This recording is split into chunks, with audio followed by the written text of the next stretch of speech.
Pete Dye said this in the best way possible because Pete was very brilliant and he was very succinct. He talked about the best players in the world. He said, when you get them thinking, they're in trouble.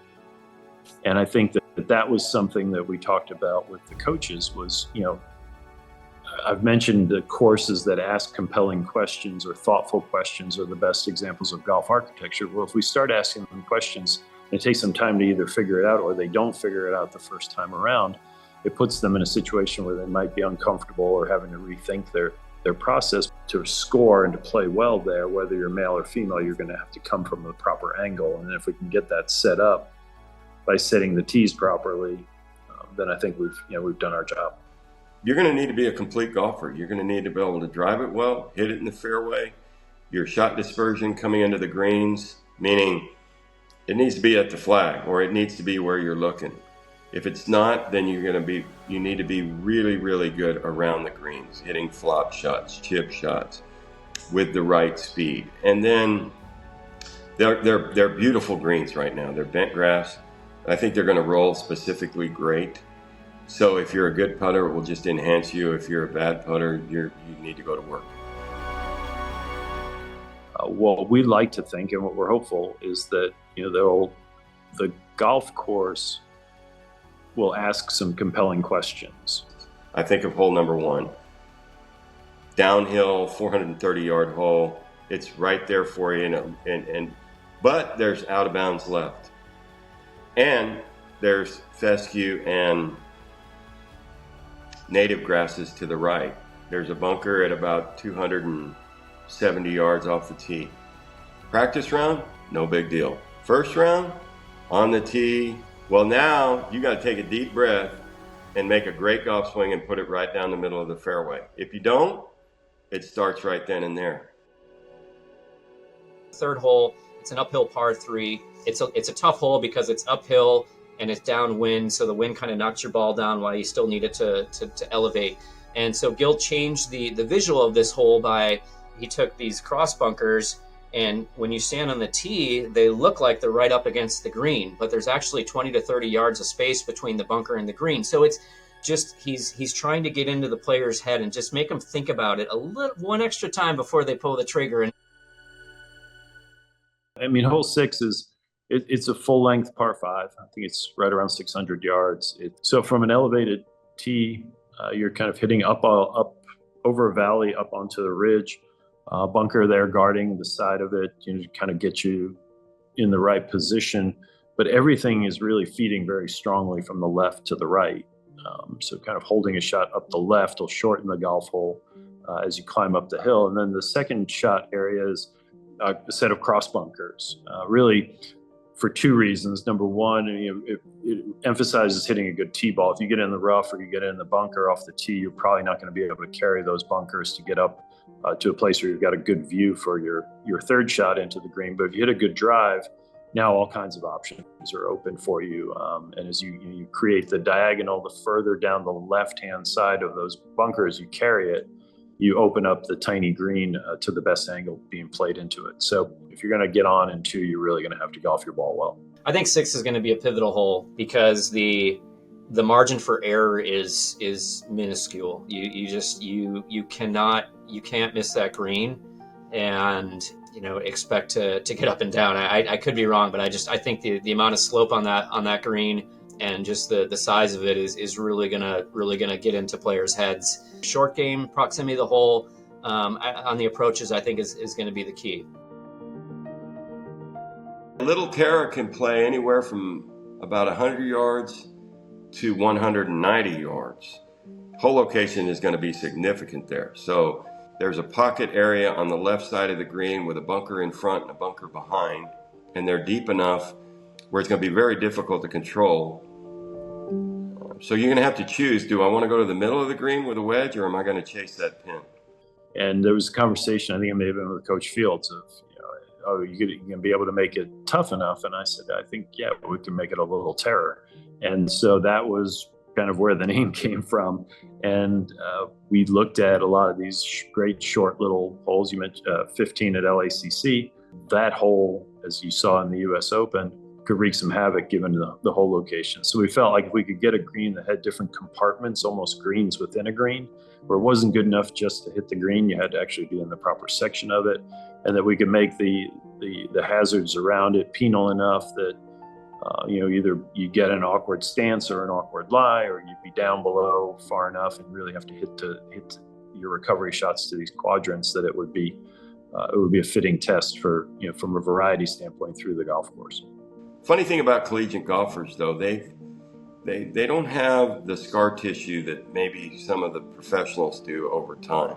So they're going to make decisions to chase some of these pins and then get educated.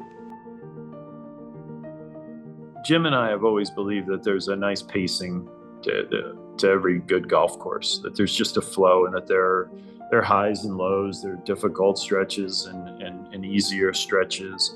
And then you follow up sort of a reachable 5 with a very reachable, drivable 4 on 11, and where you're kind of thinking, okay, this is a chance to make some moves and some strides.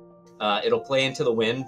And so I think for me, when I think of match play, like, you're in the back 9 and you're starting to, things are starting to get a little bit tense. You've got, a great risk reward hole in 11 that you can potentially drive the green. But if you hit it that far, you've got native areas left and right. And you've got, if you hit it over the green, because you can't control that driver, it's going to go in the water. So you got to make a decision. And that green, in actual fact, is probably the most dramatic in terms of, I think there might be some buried hippopotamuses, or not elephants, but hippos in that green structure. So it's pretty amazing, and it will value up the second shot that comes in there. Follow that with number 12, which is from the tips, is a 285-yard par 3 into the wind. It's one of the things that's always difficult about designing long par 3s is that they're already difficult just because they're long.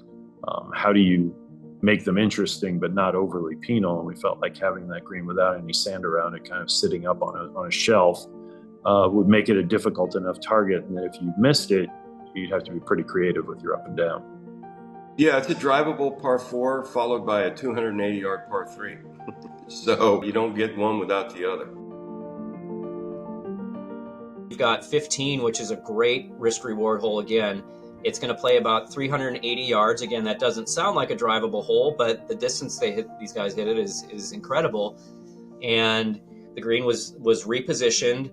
So it's very narrow from front to back. It's elevated, and then over the green, it's a very steep drop off, which is mown at fairway height. During the setup, they'll move the tees up and let the men and the ladies take a rip at it.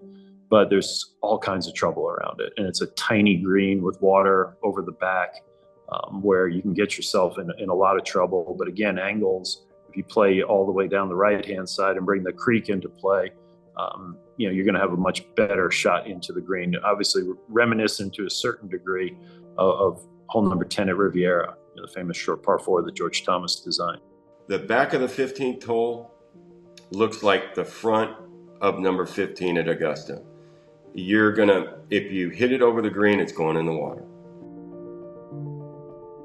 And then you'll get to 16, which is a beautiful, obviously daunting over the water, with a nod towards number 12 at Augusta National, but the sort of flipped image of it. It's in a perfect spot. It's actually when Tiger Woods and Tom Lehman were in a playoff in the Mercedes Championship. That's the hole that Tiger hit it to like 6 inches on. So I think we're going to see a lot of, those flashbacks are going to come back, which is really exciting.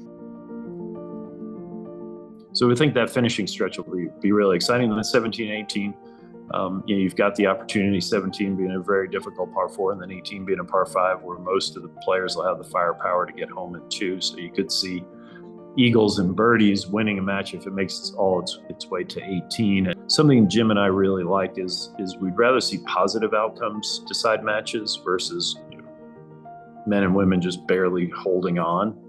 And so we think the fact that we've got shortish par 3, a drivable par 4, and then a par 5 in the last 4 holes will lend to some potential drama for settling matches.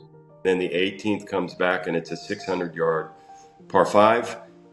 I think that our officials and the group that runs our events could be very creative there. They can move the tees up and they can make it compelling that you might be able to get there in two, and you might, but the green structure is very difficult. I told you it's right underneath the hotel, so, and there's this wonderful hill that sits as a backdrop that's right there, so there'll be a lot of people watching. That's one. The other thing is, if we do play it at 600 yards, then most likely there might be a guy or two that could get there in two. If he can't, then you're going to have to decide, because there's a creek at about 70 yards in front of the green that you have to carry. So it's possible you could hit it in that creek. Off the tee, there's water in front of you on the left, and there's water to the right. So there's a lot of high value connected to the 18th hole. NCAA championships are what we're focused on and what we're talking about, but also the success of it as a place that's exciting for the members to play, but also for the resort guests. So hopefully we will have accomplished that.